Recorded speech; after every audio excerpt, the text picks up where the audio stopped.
특히 당부드립니다. 결혼으로 인생을 망치고 싶지 않으시다면 이 영상만큼은 남녀를 불문하고 반드시 끝까지 시청해 주시길 바라겠습니다. 여러분, 저도 기혼 남성이지만 이 결혼이라는 제도는요, 비슷하면서도 다른 두 사람이 만나서 60년, 70년을 함께 사는 매우 중요한 삶의 선택이기 때문에 결혼하는 사람들은 정말 큰 용기를 내서 감행하는 거예요. 그 점을 꼭 명심해 주시고 심리학적 관점에서 상세히 분석한 절대 결혼하면 안 되는 사람 두 가지 특징에 대해 바로 알려드리겠습니다. 메타인지라고 많이들 들어보셨을 거예요. 뻔한 말씀을 드리려는 게 아니라 이 메타인지가 없는 사람과 결혼하면 왜 패망의 길을 걷게 되는지 상세히 알려드릴게요. 일단 메타인지를 한국어로 풀었으면 자기 성찰 능력으로 볼 수 있어요.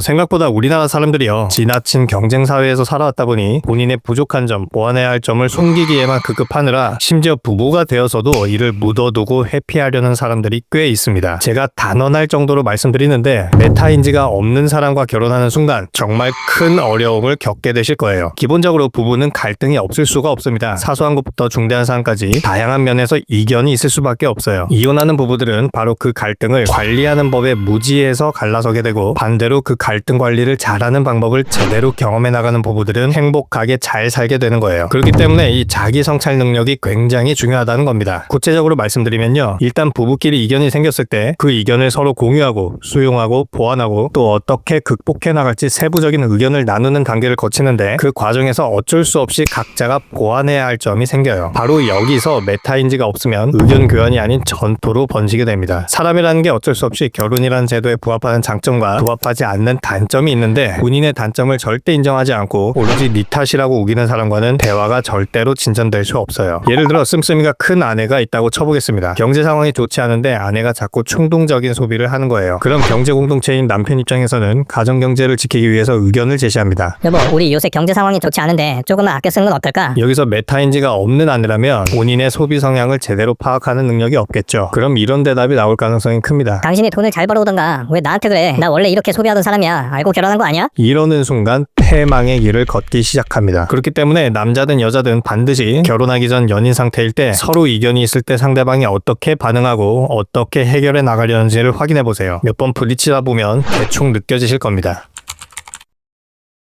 두 번째는 바로 온실 속 화초로 자란 사람입니다. 남녀 상관없이 모두에게 해당되는 내용인데요, 생각보다 이 부분이 중요한 게, 인생을 살면서 단 한 가지라도 무언가를 혼자 주도적으로 시도해본 경험이 없는 사람은 인생을 함께 걸어나가기 어렵습니다. 즉 너무 편하게 자란 나머지 독립성이 없다는 뜻이에요. 항상 부모님이 해줬고 부모님이 시키는 대로 삶을 살아왔고, 어떠한 사건이 생겼을 때 그 문제를 본인이 스스로 해결하지 않고 남들이 다 해결해준 사람의 특징은요, 주체성이 많이 결여되어 있을 가능성이 높습니다. 즉 어떠한 일이 생기면 아내한테 전적으로 의존하거나 남편에게 전적으로 의존하거나 한 사람만 점점 힘들어질 가능성이 높다는 거예요. 그렇기 때문에 반드시 상대방의 성장 배경과 어떻게 삶을 살아왔는지 심도 깊게 얘기를 나눠보시는 걸 추천드릴게요. 이 주제는 심리학적 관점에서 상세하게 다뤄드려야 할 내용이기 때문에 다음에 또 세부적으로 다뤄드리겠습니다. 제 콘텐츠를 시청하시는 구독자분들께서 좋은 남자, 좋은 여자를 만나서 행복하게 삶을 사시길 바라는 마음으로 앞으로도 양질의 콘텐츠를 위해 노력하는 내자키가 되겠습니다. 감사합니다.